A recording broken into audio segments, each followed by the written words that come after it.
बंधुओं, वह माँ भी खुश होती है, लेकिन विचार करो, जहाँ चातक पक्षी उनके वंश की चर्चा कहते हैं कि चातक पक्षी जैसे कि वह स्वाति बूंद का ही पान करते हैं, अन्यथा कहीं का नहीं। और आज हमारे संस्कार, हम जैन होकर के भी आज हम कहाँ बैठे हुए हैं। आज हम जैन होकर के भी क्या जैन के प्रति जो हमारा जैन कुल में जन्म लिया है, क्या उतनी रक्षा हम जैन की धर्म की कर पा रहे हैं क्या? आज पहले का समय था जब भोजन होता, लोग तुम्हारे जो जैनेतर होते हैं, जैन नहीं होते हैं, वे जैनियों के लिए अलग से व्यवस्था करते हैं कि भाई साहब, हमको मालूम है कि आप जैन हैं, रात्रि में भोजन नहीं करते हैं, आपके लिए 5 बजे तक आपकी व्यवस्था की गई है, हाथ जोड़ करके निवेदन करते हैं। वो हमारे जैन भाई कहते हैं सब चलता है। सोचो, भगवान महावीर स्वामी की पगड़ी पहन करके आज उस पगड़ी को तुम कहाँ पटक रहे हो?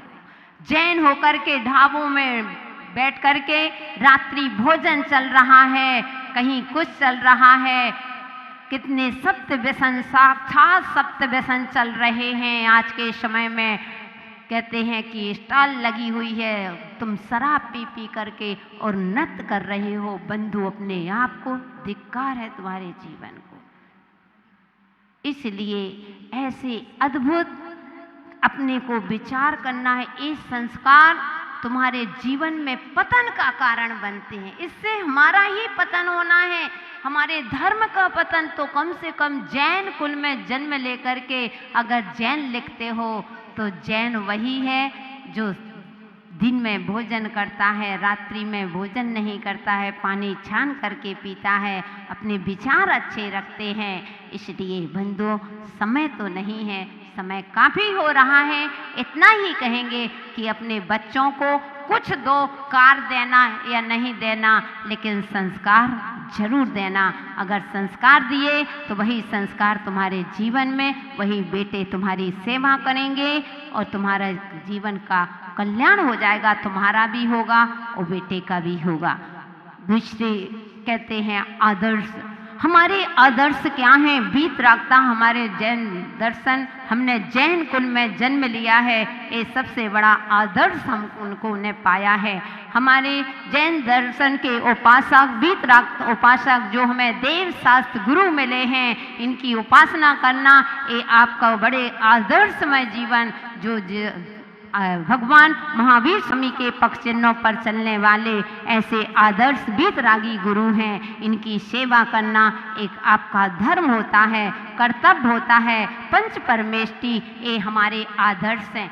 आज देखिए, अपने आप में अपने आप को अगर कभी जैनों की चर्चा आती है तो आप खुश होकर के कहते, भले त्याग नहीं कर पाते हो, हमारे यहाँ गुरु माँ हैं, माता जी लोग हैं, आज उन्होंने इतने उपवास किए, ऐसे कितने आदर्शता से कहते हो, सर ऊपर करके कहते हो कि हमारे जैन साधु इतनी त्याग करते हैं, तपस्या करते हैं। कोई जैनेतर पूछता है कि आपके साधु क्या पैदल चलते हैं? आप खुश होकर के बताते हो पैदल चलते हैं।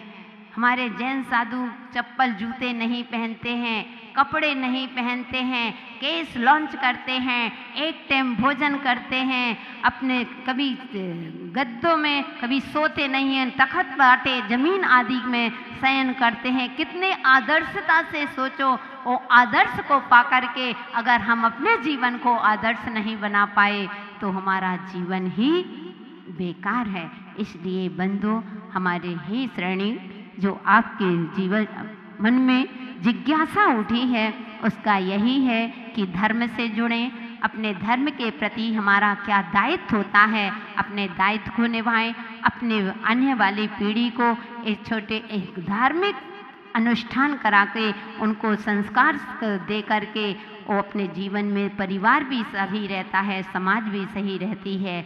और इनको पा करके आज यह तुम्हारा समूह शरण लगा हुआ है, 25 समूह शरण लगे हुए हैं। आज तुमको एक सैमी का रजत महोत्सव मनाने मिला है तो ये तो तुम्हारे लिए एक आदर्श की बात है। एक दीमापुर में आदर्श की बात है कि आज मुझे बहुत आदर्श के हम इतना सम्मान देते हैं कि हमको बहुत उत्साह है, खुशी है कि हमें ऐसे आदर्श पुरुष हमारे जीवन में आते हैं, उस जिसके कहते हैं आदर्शता के स्थायी कदम जीवन के सर्वोच्च शिखर तक पहुंचा देते हैं। ऐसी भावना के साथ ओम नमः सबको क्षमा। बहुत ही सुंदर प्रश्न, जीवन का सार्थक प्रश्न, जीवन का जीवित प्रश्न कि यह जीव जैसा कर्म करता है वैसा ही फल भोगता है। हे श्रेणिक, यह निश्चित है। आचार्य अमित गति आचार्य महाराज अपने सामायिक पाठ में कहते हैं, अपने उपार्जित कर्म फल को जीवे पाते हैं सभी, उसके सिवा कोई किसी को कुछ नहीं देता कभी। हे जीव, जो आपने पूर्व में कर्म किए हैं वही आज सामने दिख रहा है। जो आपने किया था वह आज दिख रहा है और जो आज कर रहे हो वह आगे आपको दिखेगा। अगर आपके थाली में 8 प्रकार के व्यंजन आ रहे हैं, नियम से आपने पूर्व भाव में अष्टद्रव्य से भगवान की पूजा की होगी, इसलिए आज आप वही कर्म का फल कि आज आपकी थाली में 8 प्रकार के व्यंजन रखे हुए हैं। अगर आपके घर में 10 कमरे बने हुए हैं अथवा आपके सुंदर सुंदर महल है, ये आपकी करनी का ही फल है कि आपने पूर्व में नियम से किसी तीर्थ क्षेत्र में जाकर के कमरे दान में दिया होगा, एक कमरा दान में दिया होगा, उसका ही फल आज आपको है कि आपके घर इतने सुंदर महल अथवा इतने कमरे बने हुए हैं। बंधु, आज आपके घर में प्रकाश है। नियम से आपने किसी गरीब की कुटिया में जाकर के एक दीपक जलाया होगा, उसका ही परिणाम है कि आज आपके घर में प्रकाश ही प्रकाश है। हे जीव, आज आपके घर में 10 करोड़ की जायदाद है। नियम से आपने गुप्त 10 रुपए गुप्त दान दिए होंगे, इसलिए आज आपके घर में 10 करोड़ की अथवा 10 लाख की जायदाद है। बंधु, ये सब कर्म का ही फल है। बंधुओं, अपने जो आप करके आए हो वही मिल रहा है।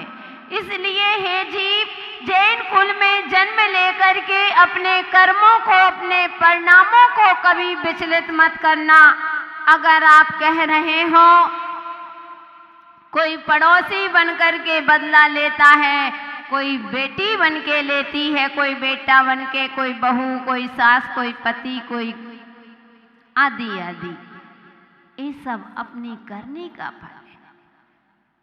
तुमने जैन कुल में जन्म लिया है, समता को धारण करो। थोड़ा सा विचार करना, कोई किसी को तो कुछ नहीं दे सकता है। अगर आपको कोई बुरा कहता है, गाली दे रहा है, उदास मत होना, क्योंकि ये तुमने पूर्व में उसको ऐसा किया होगा, इसलिए क्या भूल गई क्या उन अंजना को 22 मिनट के लिए, 22 घड़ी के लिए क्या लुका कर रख दी थी? भगवान की प्रतिमा को लुका करके रखा था। उसका ही फल उनको इतने कष्टों को भोगना पड़ा था। कहते हैं कि सीता के पास क्या था? निर्दोष थी सीता, सभी को मालूम है, फिर भी राम ने कलंक लगा करके वन में छुड़वा दिया था। क्या था उसके पास? क्यों छुड़वाया था? निर्दोष थी। लेकिन हे सीता, पूर्व में तुमने किसी दिगंबर मुनिराज और आरिका को देख करके आपके मन में इतना ही चिंतन आपने कर लिया था, इतना ही सोचा था कि ये जोड़ी लग रहे हैं। मुनि आरिका को देख करके विचार ही आया था ये पति पत्नी जैसे हैं, लेकिन इसका ही फल मिला। इतना कर्मों का उदय, इतना कर्म का उदय तुम्हारे पास आया कि तुमको कलंक लगा करके ही। बंधु, आप विचार करो कि हम कितने साधुओं की अथवा कोई भी साधर्मियों की अपने मुख से कितनी निंदा कर देते हैं। कभी आपने विचार किया? सीता ने तो विचार मन में ही किया था, किसी से कहा नहीं था। आप तो घर घर में जाकर के प्रदर्शन करते हो, आप तो चौराहे में जाकर के प्रदर्शन कर रहे हो। क्या स्थिति होगी? कहते हैं कि साधु संतों के प्रति, जैन दर्शन के प्रति, जिन धर्म के प्रति, जिन आगम के प्रति अगर आपके कुविचार चल रहे हैं अथवा आप दोषारोहण कर रहे हैं, आपको निधत्तित निकांक्षित जैसे कर्मों का बंध होता है और कर्म तो छूट जाते हैं, लेकिन निधत्तित निकांक्षित कर्म ऐसा है कि वह फल तुमको भोगना ही पड़ेगा। और तो क्या, जिसको कलंक लगाया अथवा किसी को दोष लगाया है, उसी के ही पादमूल में छूटेगा, दूसरे के पादमूल में नहीं छूट सकता है। अगर आपने किसी साधु की निंदा की है तो वह कर्म उसी साधु के पादमूल में तुमको जाना पड़ेगा। चिंतन करना कि मैं तो, वे साधु तो नदी के किनारे पर खड़े हैं। हे जीव, वो तो नदी के किनारे पर खड़े हैं, क्या पता डुबकी लगा करके कब मोक्ष चले जाएं। अगर वह मोक्ष चले गए तो हम संसार में ही रुलते रहेंगे, हमारा इस संसार से कभी हम पार हो ही नहीं सकते। इसलिए बंधुओं, कर्म सबको अभी दिख नहीं रहा है, इसीलिए तो किसी ने कहा है जब तक तेरे पुण्य का बीता नहीं करार, तब तक तुझको माफ है अवगुण करो हजार। अभी तुम्हारा पुण्य का उदय चल रहा है, दिखाई नहीं दे रहा, लेकिन वहां पर कैसेट चल रही है, वहां पर ऊपर कैसेट चल रही है, वहां पर रिकॉर्डिंग हो रही है। यहाँ की रिकॉर्डिंग में तो फिर भी एक सिस्टम होता है कि अगर आपको अच्छा लगता है तो आप रिवर्स कर लेते हैं, और अगर आपको अच्छा नहीं लगता तो आप फॉरवर्ड कर देते हैं। लेकिन हे जीव, वहाँ के रिकॉर्डिंग में ऐसा कोई सिस्टम नहीं है। वहाँ उसका फल मिलेगा। अगर तुमने गीत गाए हैं तो तुम्हें गीत गाने सुनने को मिलेगा, और अगर तुमने गाली दी है तो तुम्हें गाली ही सुनना पड़ेगी। वहाँ के सिस्टम कोई ऐसा नहीं है कि रिवर्स करो और फॉरवर्ड करो, ऐसा कुछ नहीं। इसलिए अच्छा कार्य करो। ये मानव जीवन मिला है, जैन कुल में हमने जन्म लिया है, देव सास गुरु का शरण मिली है, 24 समाज शरण क्या 25 समाज शरण उस दीमापुर नगरी में चल करके आए हैं बंधुओं। और 12 दिन से हम भगवान की आराधना कर रहे हैं, उस भक्ति रूपी गंगा में डुबकी लगा रहे हैं। ऐसी डुबकी ऐसी डुबकी लगाना अंत भला तो सब भला। ऐसी डुबकी लगाना, क्योंकि कंस जैसा अधम पापी भी अगर भक्ति रूपी गंगा में डुबकी लगा लेता है तो वह परमहंस बन के निकलता है। तो क्या हम अपने जीवन को परमहंस नहीं बनाएंगे? क्या रखा है बंधुओं? कभी विचार करो। सुकौशल मुनिराज की कहानी आपने सुनी होगी, सुकमाल की कहानी तुमने सुनी कि उन्होंने पद में आकर के भाभी को पद मारा था। समझे मेरी बात को? पद में आकर के भाभी के लिए पद मारा था, यानी अहंकार में आकर के और पैरों से भाभी को मारा था। उसी का ही फल मुनि बन गए, पर्याय चली गई, परिणाम चले गए, लेकिन कर्म नहीं गए। वही मुनिराज ध्यान अवस्था में बैठे हुए हैं और वही भाभी श्यालिनी बन करके उस पद को खा रही है, उस पैर को खा रही है। क्यों? क्योंकि इसी पैर से ही तो भाभी को पैर मारा था ना, उसी पैर को। इसलिए बंधुओं, अच्छे कर्म करो। कौन तुम्हारे साथ क्या कर रहा है इसके चिंतन करना कि कोई हमारा कुछ नहीं, हमने इसके साथ ऐसा किया होगा, इसलिए आज हमारे साथ ऐसा मिल रहा है।